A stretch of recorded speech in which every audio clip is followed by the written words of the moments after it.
유월절을 전후로 일어난 예수님의 체포와 십자가 처형은 제자들에게 믿기 힘든 일들이었지요. 이뿐 아니라 안식 후 첫날 예수님의 무덤을 찾았던 여자들에게 듣게 된 예수님의 부활 소식 또한 믿음이 부족한 제자들 대부분에게는 헛소문처럼 들렸습니다. 예수님의 죽음으로 기대하고 바랐던 것이 좌절되자 예수님의 부활 소식을 들었음에도 예루살렘을 떠나서 자신의 집으로 고향으로 돌아가는 제자들도 있었습니다. 그 중에 그 제자들 가운데 오늘 이 본문도 그 한 예입니다. 예루살렘에서 약 10km 정도 떨어진 엠마오라고 하는 그런 마을로 가는 그 두 제자의 이야기가 오늘 본문의 이야기입니다. 누가는 두 제자 중 글로바라라고 하는 이름의 한 사람을 밝힙니다. 근데 이 글로바가 누구냐라고 하는 그런 성서학자들의 많은 이렇게 논쟁이 있긴 하지만 대부분의 전통적인 해석은 이 글로바가 예수님의 제자인 야고보의 아버지였다라고 그렇게 보는 게 대표적인 주장입니다. 성경에는 그 이름을 뭐라고 나오냐면 알페오라고 나옵니다. 오늘 본문에는 글로바라고 나오지만 예수님의 제자를 소개할 때 알페오의 아들 야고보 이렇게 야고보를 소개를 하게 되는데 그 알페오가 오늘 이 글로바라 같은 인물이다, 같은 사람이었다라고 그렇게 해석을 합니다. 자, 그렇다면 그 옆에 있는 또 한 사람은 누굴까? 이 또한도 많은 주장들이 있지만 대부분 글로바와 함께했던 이 한 사람은 그의 아내인 마리아다라고 보는 게 가장 유력합니다. 왜 그러냐면 요한복음에 보면 19장 25절에 요한은 이렇게 기록해 놨습니다. 예수의 십자가 곁에는 그 어머니와 이모와 글로바의 아내 마리아와 막달라 마리아가 섰는지라라고 했습니다. 글로바를 주님의 제자라고 표현을 했고 그리고 그의 아내인 마리아라고 하는 이름한 여자가 예수님이 십자가에 매달려 죽으실 때 그 곁에 있었던 여인들 중에 한 여인으로 나옵니다. 그 여인이 글로바의 아내인 마리아라고 하는 이름한 여인이었습니다. 자, 이것으로 보게 되면 결국 글로바와 그의 아내인 마리아가 예수님이 십자가에 죽으시고 장사가 지낸 이후에 이 두 사람은 자신의 고향인 이 엠마라고 하는 마을로 가지 않았겠느냐라고 하는 게 가장 보편적인 주장입니다. 자, 어찌됐든 오늘 이 두 제자로 소개되어져 있는 이 두 사람은 오늘 성경을 보게 되면 예수님을 가장 가까이에서 예수님을 섬기고 가까이 했던 제자 중에 한 사람들이었다라고 하는 것을 알 수가 있습니다. 그렇게까지 예수님을 곁에 지키고 있었고 십자가의 죽음에 이르기까지 그 옆에 있었던 이 두 사람이었지만 이들도 예수님이 십자가에 처형되고 또 더 이상 뭔가 이들의 생각들이 변화가 있었는지 어떤 이유였는지 모르지만 예수님을 떠나고 예루살렘을 떠나고 자신의 고향으로 가게 되었다라는 겁니다. 무슨 생각, 왜 이들이 예루살렘을 떠났는지 우리는 알 수는 없습니다. 그러나 우리가 조금만 더 생각해 보게 되면 혹 더는 예수님에게 희망을 찾을 수 없다고 생각했을까라는 거예요. 왜? 죽어버렸으니까. 그동안 예수님을 따랐던 세월이 허무하다고 생각했을까? 아니면 예수님과 제자들을 섬기며 따랐던 자신의 그런 수고와 그동안 자신이 보여주었던 그 모든 헌신의 삶이 정말 무의미한 게 되어버린 걸까? 라고 하고 그렇게 생각하지는 않았을까? 예수님이 부활했다고 하지만 믿기 힘든 이야기니까 이제는 자신을 위한 삶으로 내가 지금까지 살았던 모든 삶이 주님을 위한 삶인 것 같고 뭔가 예수님을 섬기는 삶이었다라고 생각을 했는데 결국 예수님이 죽어버렸으니 이제는 더는 그 모든 희망이 다 사라진 것 같고 다 좌절된 것 같으니 이제 더 이상 주님을 위한 삶보다는 나를 위한 삶을 사는 것이 옳지 않겠는가 라고 생각하지는 않았을까 하는 거예요. 우리가 신앙생활을 하다 보면은 그런 사람들이 참 많이 봅니다.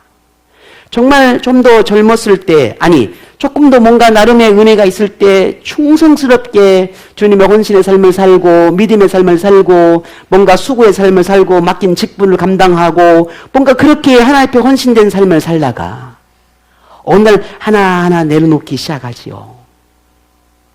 이것도 물론 저마다의 모든 이유가 있지요. 그러는 겨우 이제 주일 한번 예배 지키는 것으로 전락해버리는, 그마저도 어떻게 상황이 되고 환경이 되면 그마저도 할 수 없는 상황에 이르게 되는, 그것이 나이가 들어가고 세월이 흐른 이후로 갖가지 또 다른 이유로 그렇게 되어져 가는 이들을 참 많이 보아집니다. 어쩌면 오늘 이 두 제자의 모습 속에서도 그런 모습은 아니었을까라는 거예요. 그게 진정으로 주님을 위한 헌신의 삶을 살고 진정 주님의 그 십자가의 은혜를 아는 이의 삶이라 할 수 있을까? 참 많은 의문이 드는 부분입니다. 이유가 무엇이든 이 두 제자는 예루살렘을 떠나기로 결심했고 엠마오로 갑니다. 두 제자가 그렇게 예루살렘에서 경험한 일들에 관해서 길을 가며 서로 이야기를 주고받고 있습니다. 이 두 제자가 길을 가던 중에 그렇게 이야기를 한참 하는 가운데 예수님을 만나게 되었고 그 예수님과 동행하게 되는데 놀랍게도 예수님이 그들에게 같이 이 동행하는 그분이 예수님이라는 걸 이 두 제자가 알지 못한다라는 거였습니다. 같이 이야기를 하고 같이 만나서 이렇게 서로 많은 대화를 하고 있음에도 불구하고 그분이 예수라는 걸 알지 못하고 있다는 거예요. 오늘 본문 16절에 보게 되면 그들의 눈이 가리어져서 그인 줄 알아보지 못했다라고 말합니다. 그들의 눈이 가리어져서 예수님인지를 알지 못했다는 겁니다. 그런데 사복음서 가운데 오늘 이 두 제자의 이야기를 유일하게 마가가 기록해놨는데 이 마가는 두 제자와 예수님의 만남을 이렇게 기록해놨습니다. 16장 12절에 보면 그 후에 그들 중 두 사람이 걸어서 시골로 갈 때에 예수께서 다른 모양으로 그들에게 나타나셨다 했어요. 다른 모양으로 그들에게 나타났다는 겁니다. 다른 모양으로. 오늘 결국 예수님을 알아보지 못했 이유를 보게 되면 다른 모양으로 나타났기 때문에 알아보지 못했다라는 거예요. 본문 외에도 이 마가가 주장하는 이런 이야기 외에도 부활한 예수님을 처음 대면한 제자들이 알아보지 못하는 경우에 대해서 성경의 곳곳에 기록하고 있는데 그 이유는 예수님이 사람이 아닌 다른 존재로 나타났기 때문에 알아보지 못한 게 아니라는 말이에요. 그렇다고 뭔가 특별한 뭔가 어떤 것이 있어서가 아니에요. 단지 사람의 모습으로 나타났고 사람처럼 보였는데 십자가에 죽기 이전에 생전의 예수님의 모습이 아닌 뭔가 변화된 예수님의 모습으로 그들에게 나타났다는 겁니다. 그 변화된 모습이란 게 뭘까? 물론 우리는 알 수는 없어요. 그렇다고 막 무슨 코가 이렇게 길어졌거나 눈이 갑자기 있다 그런 의미는 아니에요. 사람의 모습인데 뭔가 달리 보이는, 그냥 평범해 보이지 않는 그 어떤 모습으로 예수님이 나타났다라는 거예요. 그래서 알아보지 못했다라고 말합니다. 그런데 오늘 이 본문의 말씀을 조금 더 그 의미를 생각해 보면 우리가 다음에 이 땅의 모든 삶을 마치고 나서 부활하고 난 다음에 하나님의 나라에 갈 때 우리를 생전에 살던 나의 모습을 알아보냐 알아보지 못하느냐에 대한 질문을 참 많이 합니다. 사람들이. 알아볼까요? 못 알아볼까요? 네, 못 알아본다, 알아본다 등등의 많은 이야기가 있는데 어찌됐든 많은 대부분의 사람들은 알아보지 못한다고 말하는 이들이 많죠. 근데 그 이유가 뭘까? 그 이유를 오늘 본문에서 보면 충분히 이해가 돼요. 부활한 모습은 부활하기 이전에 이 땅의 삶을 살았던 그 모습과 좀 다른 새로운 모습으로 부활하기 때문에 알아보지 못한다라는 겁니다. 그것을 오늘 이 예수님을 통해서 우리는 조금은 이해가 되게 되는 것이죠. 어찌됐든 부활한 예수님을 제자들이 알아보지 못한 그 이유에 대해서 마가는 외적인 모습이 변화가 되어서 알아보지 못했다라고 말하는 반면 누가는 조금 달리 표현했어요. 뭐라고 표현했냐면 눈이 가리어서. 이 두 제자가 눈이 가리어져서 예수님을 알아보지 못했다라고 말하며 이것은 누가는 두 제자의 영적인 눈, 영적인 상태가 어둡다라고 하는 그런 표현으로 오늘 이야기를 하고 있다는 겁니다. 예수님이 부활하셨다라고 하는 것을 믿지 않았을 뿐만 아니라 부활한 예수님이 자기들과 함께 있을 거라고 하는 것을 전혀 생각할 수가 없었지요. 그러니 그 안에도 알아볼 수 없는데도 불구하고 옆에 계시니 도덕이나 영적으로 무지한 상태에 있으니 어찌 알아볼 수가 있었겠느냐라는 거예요. 그러니 누가복음에서 이 누가는 이 두 제자들이 눈이 가려져서 영적인 안목이 없어서 그들이 영적인으로 무지해버렸기 때문에 예수님을 알아보지 못했다라고 하는 것을 지적하고 있습니다. 그런데 우리 조금 더 확대해 보게 되면 우리가 흔히 이런 표현을 쓰지요. 뭐 선입관이라든지 선입견이라든지 편견이라든지 혹은 고정관념이라든지 이런 말들 속의 의미가 무엇입니까? 어느 하나의 생각에 사로잡히게 되면 다른 것들이 들리지거나 혹은 보여지지 않는다는 의미지요. 오늘 이 두 제자가 그랬습니다. 이 두 제자의 생각과 마음 속에는 오로지 무엇만 기억되어지냐면은 예수님의 부활보다는 예수님의 죽음에 그 외에는 다른 생각을 하지 못하는 겁니다. 특히나 마리아 같은 경우, 만약에 오늘 이 글로벌 아내가 함께 했다면 그 여인 마리아라고 하는 여인은 어디에 있었어요? 예수님의 십자가에서 죽으실 때에 그 밑에서 예수님을 바라봤던 여인이었어요. 그만큼 이 죽음에 대한 이미지가 강렬했을 거라는 거지요. 그래 아무리 예수님이 부활했다라고 말을 해도 그 부활을 믿지 못하니까 죽음에서 끝나버린 거예요. 이렇게 이 두 제자는 자신의 생각, 자신의 어떤 것에 이렇게 고정되어 있어서 죽음에 대해 고정되어 있다 보니까 그 생각이 딱 그 틀 안에 갇혀 있다 보니까 그 이상 그 다른 것이 알 수도 느낄 수도 볼 수도 없었다라고 하는 사실입니다. 그래서 성경은 그리스도인 우리에게 하나님을 향한 생각이나 마음이 나누어지지 않도록 하라라고 하는 경고를 하시는 이유가 여기에 있어요.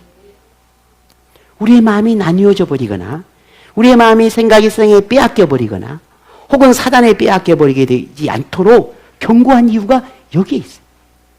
더욱이 내 생각, 내 자신의 경험 혹은 나의 그 어떤 가치관에 사로잡히게 되면은 하나님의 말씀이 절대로 들리지 않습니다. 분명 내 귀에 들리긴 하나 그 말씀이 내 가슴에 남질 않아요. 흘러가 버려요. 그냥 아무리 말을 하고 아무리 외쳐도 우리가 흔히 말하는 뭐라요? 세기의 경이기가 되는 거예요.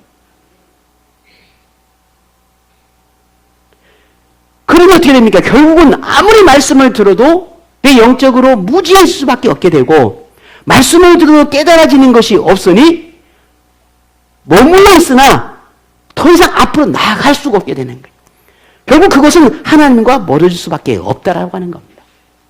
그 신앙생활을 10년 하든 100년 하든 1000년 하든 그건 중요하지 않아요.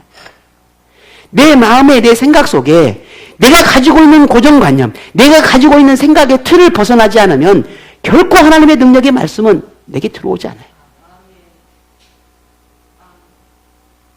오늘 여러분 매주마다 들려지는 말씀 어떻게 들려집니까?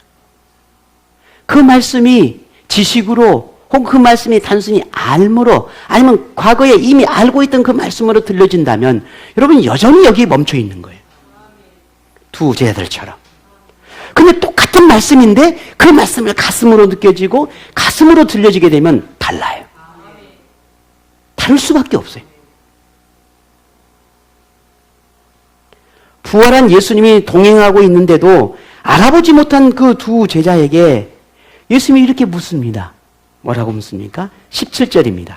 같이 한번 볼까요? 시작. 너희가 길 가면서 서로 주고받고 하는 이야기가 무엇이냐 하시니 두 사람이 슬픈 빛을 띠고 머물러 서더라. 아멘. 다시 물어요. 야, 너네들은 무슨 이야기를 그렇게 하냐? 그러니 그 예수님의 질문을 받은 글로바가 아니 지금 최근에 요 며칠 사이에 이 예루살렘에서 일어난 일을 당신은 모릅니까? 예수님에게 일어난 일을 그럼 당신이 들어보지도 못했습니까? 아니 예수님이 죄인도 아니고 그런데 제사장들과 이런 관리들이 예수님을 십자가에 못 박여 죽여버리고 그리고는 또 제자들은 예수님이 살아났다고들 막 말을 하고 지금 이 예루살렘이 예수님으로서 어수선하고 그러는데 그런 이야기 들어보지 못했어요? 그리고는 예루살렘에 자신이 경험했던 이야기 그리고 들었던 이야기들을 예수님에게 정확하게 늘어놓습니다. 그러자 예수님이 그 말을 듣고 있다가 이렇게 이야기를 합니다. 뭐라고 말합니까? 본문 25절, 26절이죠? 같이 봅니다. 시작. 이르시되 미련하고 선지자들이 말한 모든 것을 마음에 더디 믿는 자들이여 그리스도가 이런 고난을 받고 자기의 영광에 들어가야 할 것이 아니냐 하시고 아멘. 오늘 이 말씀은 이 두 제자들 향해 꾸짖는 말씀입니다. 아유, 이 참 너희들이 미련하구나. 너희들이 알고 있는 그 성경 속에 그 예수라고 하는 사람에 대한 예언의 말씀을 너희가 알지 못하냐? 들어보지 못했냐? 그 예수님이 십자가에 죽는 거 그건 성경에서 말하고 있는 거야. 너희는 믿지 못했지만 부활했다고 하는 것 그 이미 성경에서 예언된 이야기야. 라고 하시며 예수님이 그 성경에 예언된 선지자의 글을 읽고 계속 설명을 합니다. 정확하게 설명을 하고 해석을 해서 이 사람들에게 다 알려주는 거예요. 그리고 엠마오로 가는 길을 걷습니다. 같이. 두 제자가 예수님이 말씀하시는 그 말씀을 듣는 사이에 어느덧 마을에 도착합니다. 마을에 도착할 쯤 되니까 이제 거의 저물었어 하루가.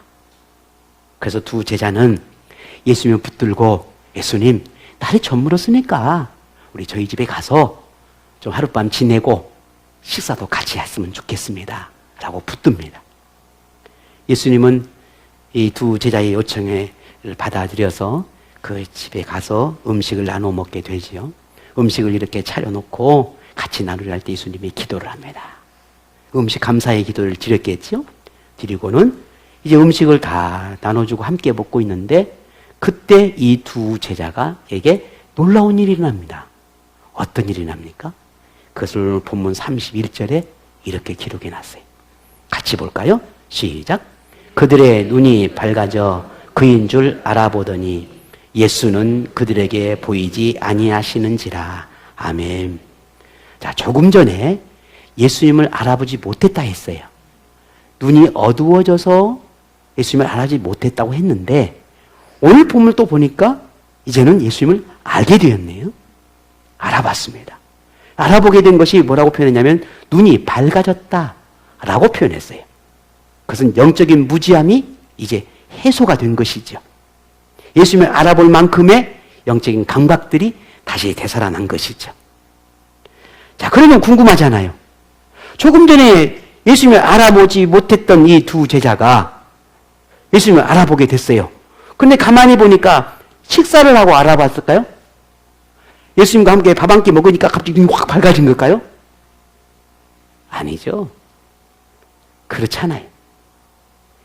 네, 배가 너무 고파고 여러분 그냥 배고프면 배는 거 없다 그러잖아요. 그죠? 나는 배고프면 보이는 거 없어. 그런데 갑자기 두 제자가 맛있는 밥을 엄청 많이 드시고 나니까, 먹고 나니까 눈이 확 깨가지고, 오, 이제 보이네. 뭐 이랬을까요?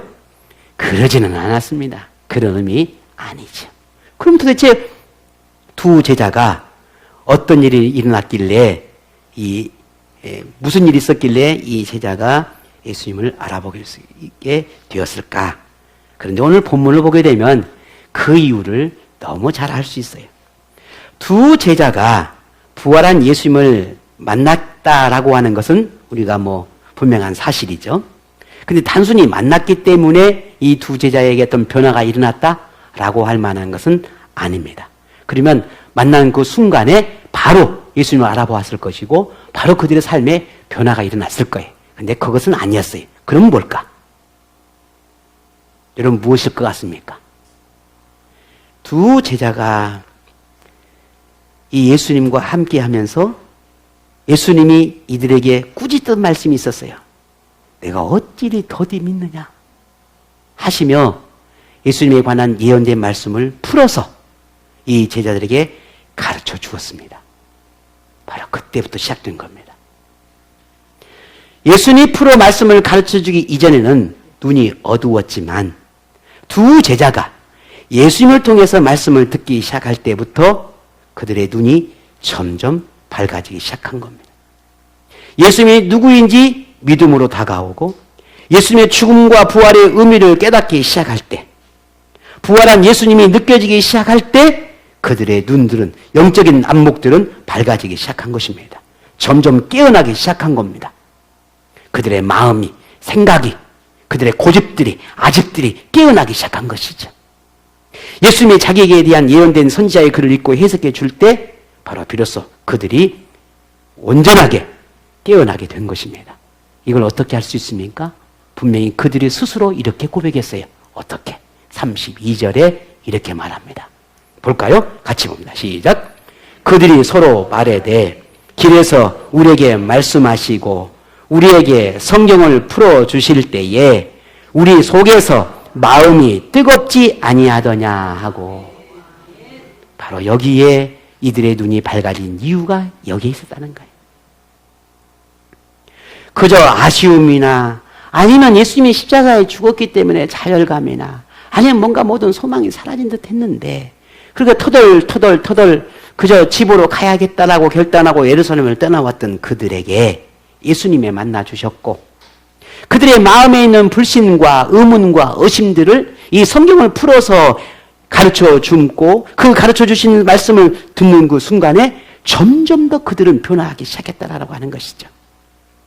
두 제자는 그렇게 말씀의 깊이를 알아갈수록 가려졌던 눈이 열리기 시작했다는 겁니다.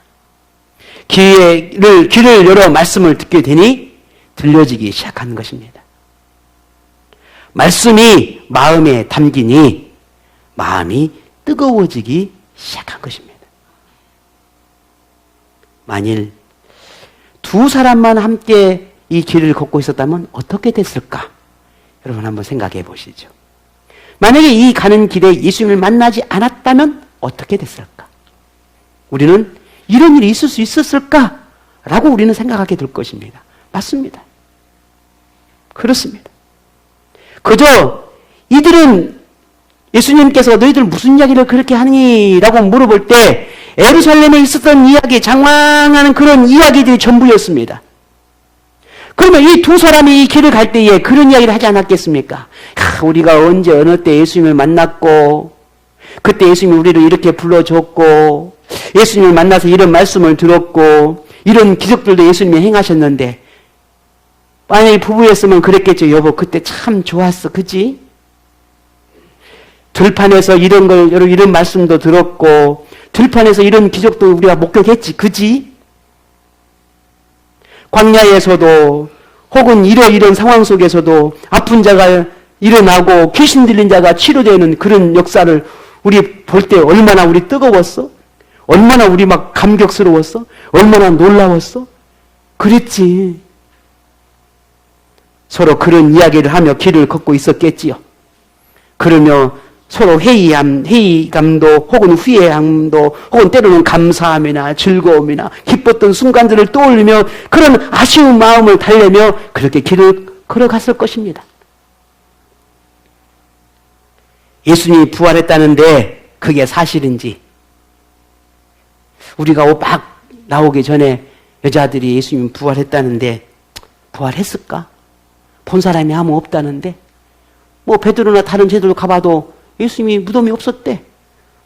그럼 누가 만났을까? 모르지 뭐.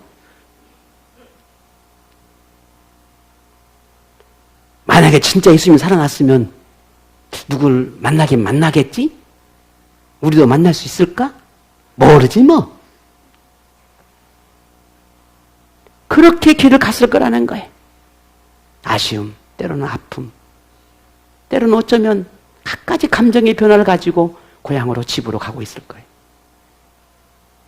자, 그러면 이런 이야기가 서로 나누었다고 해서 그들의 어두운 눈이 밝아졌을까? 다시 좋은 추억을 나누고 예수님과 함께했던 순간들을 떠올린다고 그들의 믿음이 강해질 수 있었을까? 예수님을 따르며 섬겼던 경험들을 회상하며 고백하면 믿음이 더 좋아질 수 있었을까? 예수님과 함께했던 과거의 경험을 아무리 주고받고 고백했더라도 그들에게 예수님이 누구인지에 대한 깨달음은 없었을 겁니다.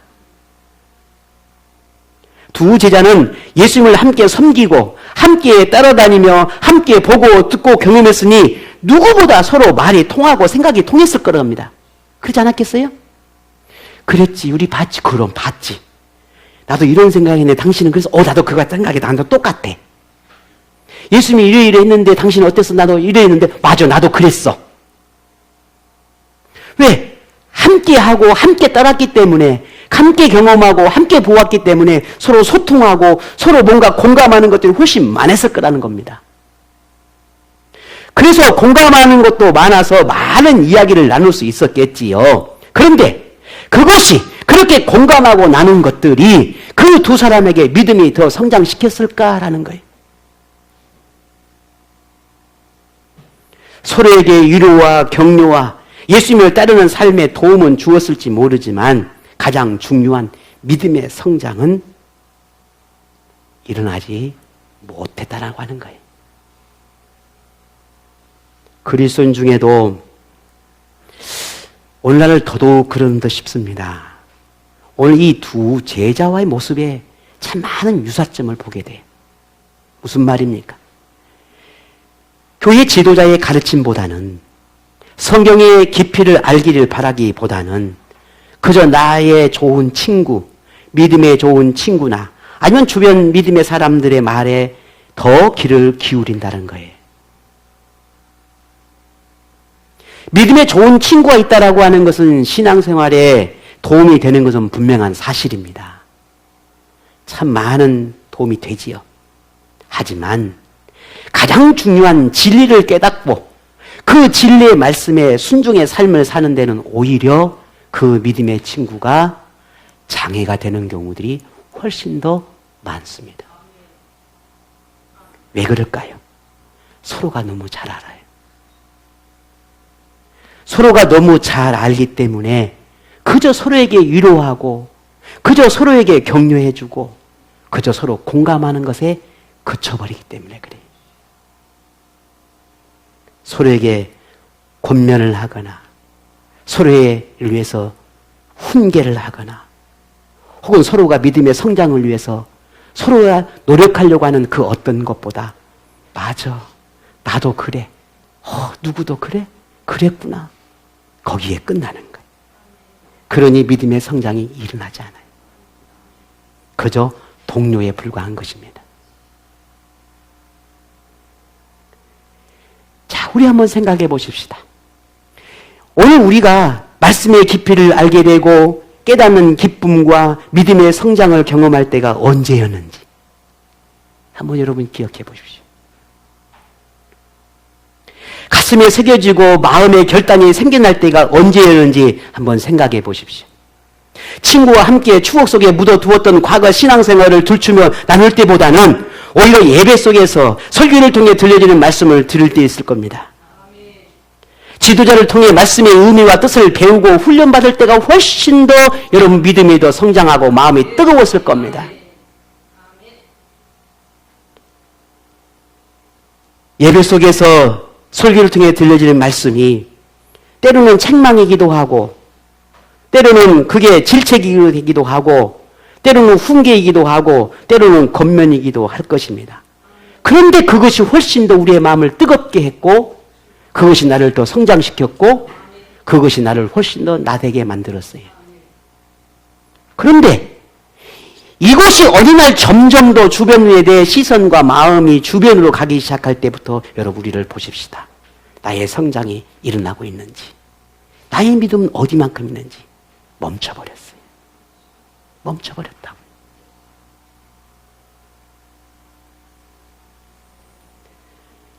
만나면 늘 그런 이야기죠. 좋았던 이야기, 아팠던 이야기를 혹은 나누기도 하지요. 하지만 그 속에서 서로 위로해서 위로는 받을 수 있고 격려해 주니 내 마음을 조금 더 평안해지고 너그러우면 될 수 있지만 그러나 그것이 다예요. 더 하나님을 붙잡고 더 간절하게 하나님의 믿음의 삶을 살고자 하는 내 믿음의 결단은 일어나지 않는다라는 거예요. 왜? 거기는 하나님을 붙듦보다 지금 현실 속에서 내 마음에 다가오는 위로와 격려가 더 크거든요. 내 고난의 삶을 이겨내기 위한 말씀을 붙드는 것보다 내 지금의 삶을 좀 더 나은 삶으로 나가기 위한 하나님을 붙듦보다 지금 내게 들려온 달콤한 말들이 훨씬 더 나를 더 강력하게 위로가 되거든요. 그러니 거기에 멈춰버리는 거예요. 자, 두 제자의 고백을 다시 한번 들어보십시다. 우리에게 말씀하시고 우리에게 성경을 풀어주실 때에 우리 속에서 마음이 뜨겁지 아니하더냐 했어요. 주님의 말씀이 내 안에 들려오고 말씀이 내 마음에 남기니 그 마음이, 그 말씀이 나를 뜨겁게 만들었다는 거지요. 설교를 통해 말씀의 의미를 알고 깨닫게 될 때 마음이 뜨겁지 않느냐라는 거예요. 이 예배 속에서 만나는 주님의 말씀을 들을 때 그 마음이 더 뜨겁지 아니하더냐는 거예요. 말씀을 배우고 훈련을 받게 될 때 비로소 우리의 마음이 뜨거워지고 간절해지지 않느냐라는 겁니다.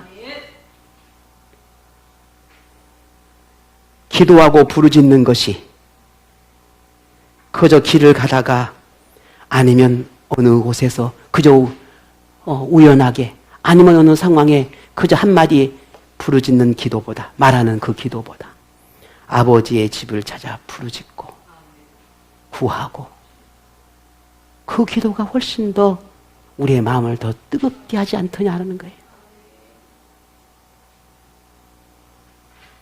오늘 저와 여러분 분명히 오늘 중요한 사실을 알게 됩니다.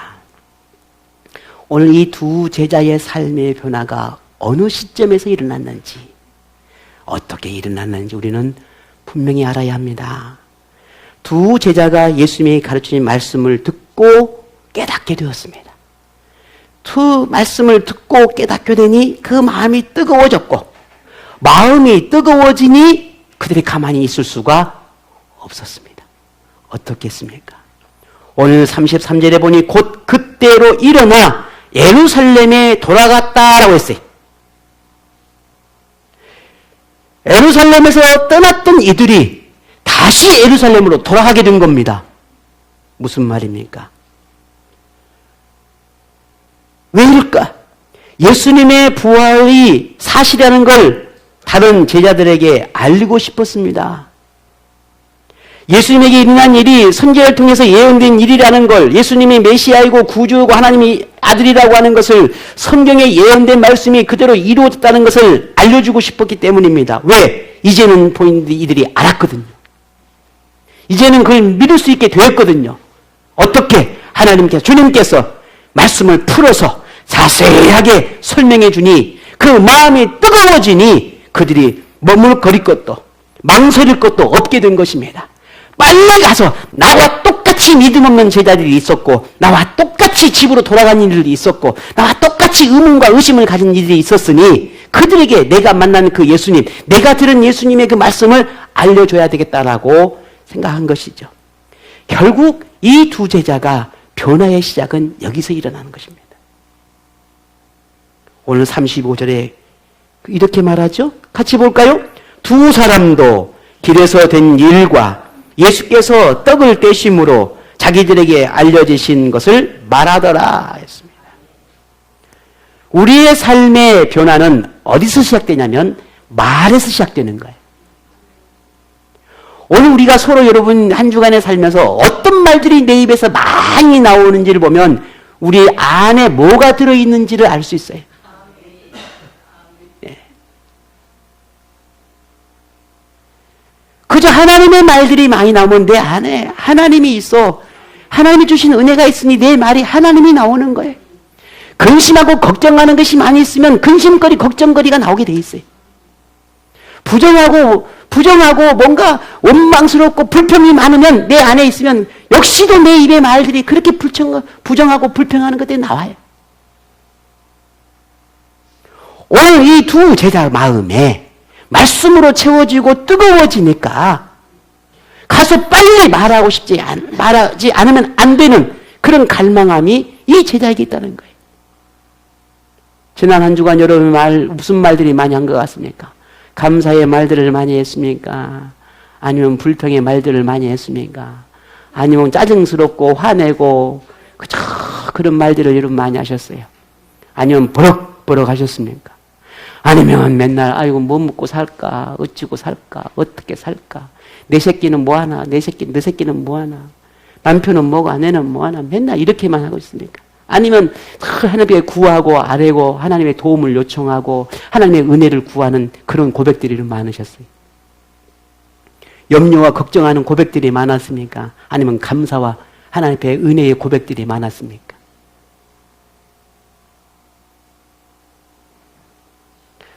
오늘 이 두 제자의 마음이 바로 말씀으로 채워지니 그들이 말씀이 나오기 시작한 겁니다.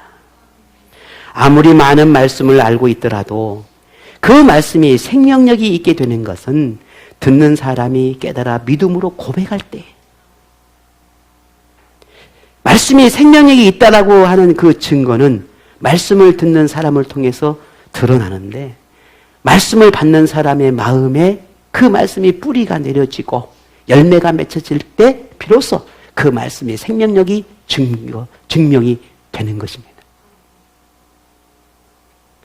예수님이 부활했다는 소식보다는 예수님의 죽음에 망연자실하고 좌절한 마음에 다시 고향으로 돌아갔지만, 예수님에게 말씀을 듣고 나니 그제야 희망이 생겨나기 시작했고, 다시 예루살렘으로 돌아가야 할 이유와 제자들을 만나야 할 목적이 생기던 겁니다. 예수님에게 말씀을 듣고 깨닫게 되니 스스로 좁은 생각에 사로잡혀 자신을 가두었던 것을 발견하게 되었습니다. 그렇게 두 제자는 눈을 뜨고 보니 마음이 열리고 생각이 예수님에게 돌리고 나니 비로소 보이지 않던 것들이 보이기 시작한 겁니다. 믿을 수 없던 것들이 믿어지기 시작했습니다. 여러분이 예수님에게 듣고 싶고 알고 싶고 느끼고 싶고 깨닫고 싶은 진리가 있습니까? 예수님에게 기대하고 바라는 것이 있습니까? 그렇다면 세상이나 친구가 아니라 성경에서 말하는 말씀에 더 관심을 가지시기를 바랍니다. 내 지금의 고민을 어떻게 해결할 수 있을까? 하나님은 이 성경 속에서 뭐라고 말씀하실까? 이 해답은 성경 어디에 있는 걸까? 구약에 있을까? 신약에 있을까? 내 지금의 고단하고 힘든 이 마음을 어떻게 해결할 수 있을까? 기도하자. 이게 오늘 우리의 모습이 되어야 돼. 예배를 통해 선포되는 말씀에 귀를 기울이십시오. 스스로 깨닫기 위해 동분서주하기보다는 지도자의 가르침에 귀를 기울이십시오. 예수님이 두 제자를 향해 마음에 더디 믿는 자라며 책망하셨던 것은 그들이 더 주님 앞에 찾고 복음의 진리를 더 알고 싶어 구하고 더 하나님의 은혜를 갈망하는 그 두드림이 없었기 때문이었습니다. 사람들은 말합니다. 지금이 아니라도 괜찮아. 천천히 느긋하게 슬로우 천천히 느긋하게 해도 괜찮아. 지금 세상은 얼마나 빠르게 돌아가는데 그에 맞춰서 우리는 다 죽어. 그냥 천천히. 기회는 언제든 있는 거야. 지금이 아니어도 괜찮아. 기회는 언제든 있어. 꼭 지금이야? 아니야. 내일, 다음에. 그러나 이게 얼마나 우리 그리스도인을 향한 사단의 유혹인지 여러분 알아셔야 합니다. 다음요. 내일은 또 말할 겁니다. 다음. 내일 오면 또 말할겠지요. 다음. 그렇지 않아요. 다음이 아니에요. 머뭇거림은 시간 낭비입니다. 느긋함은 빠르게 흐르는 시간을 붙잡을 수 없습니다. 기회는 기다리는 것이 아니라 만드는 겁니다. 기회는 주어지는 것이 아니라 찾아가는 겁니다. 더 나은 기회를 기다리기보다는 지금이 기회라고 붙잡는 거예요. 이게 진짜 삶의 지혜고 이게 나에게 주는 유일한 기회가 될 수 있습니다. 말씀을 깨닫는 두 제자에게 더는 더딤도 머뭇거림도 느긋함도 없었습니다.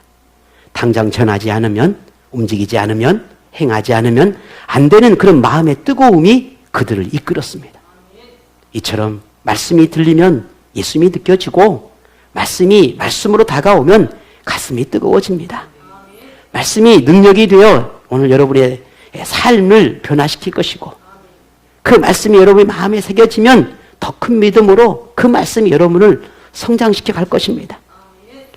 바울은 로마서 10장 17절에 분명히 말합니다. 그러므로 믿음은 들음에서 나며 들음은 그리스도의 말씀으로 말미암느니라 했습니다. 그러므로 말씀을 듣는 것에 게으름이 없기를 바랍니다.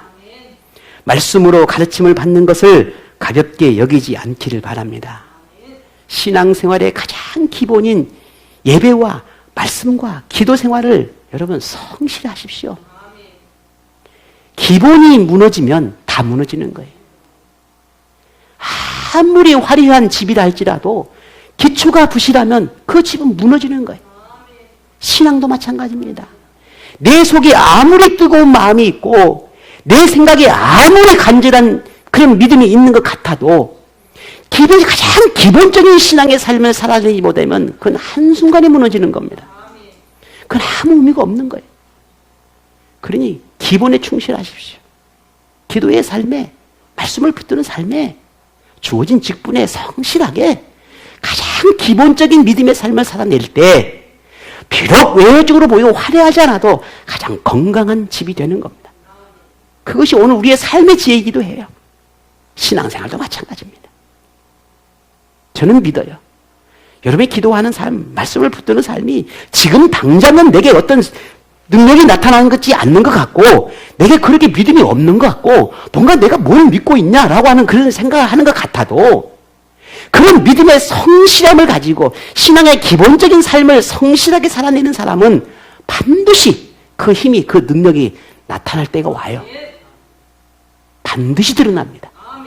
그러나 그 성실함이 없는 사람은 아무리 화려해도 결정적인 순간에 무너져 버려요. 우리는 삶을 보면서 수많은 사람들을 보게 됩니다. 오늘 우리 성매남 공동체 모델분들은 믿음의 기본에 성실하기를 다시 한번 부탁을 드립니다. 말씀에는 힘이 있습니다. 말씀에는 지혜가 있습니다. 말씀에는 생명력이 있습니다. 그래서 말씀을 붙드는 삶에는 평안도 있고 그게 위로도 있고 거기에 용기도 있고 거기에 힘도 있고 거기에 만족감도 있어요. 세상에 그 어떤 사람의 말을 아닐지라도 말씀 안에 그 모든 것이 담겨 있다는 말입니다. 그러니 오늘 저와 여러분 우리 말씀으로 우리 영혼을 삽시다. 기도로 우리 영혼을 삽시다. 하나님의 은혜로 우리 영혼을 삽시다. 말씀을 들으면 우리의 생각이 즐거워집니다. 말씀이 우리 마음에 들려지면 힘이 납니다. 우리 모두가 경험한 바 아닙니까? 말씀을 듣고 배우고 묵상하고 또 누군가에게 그 좋은 말씀을 전하는 것으로 여러분 모두가 신앙생활을 즐겁게 행복하게 누리는 삶이 되시기를 주의 이름으로 축복합니다.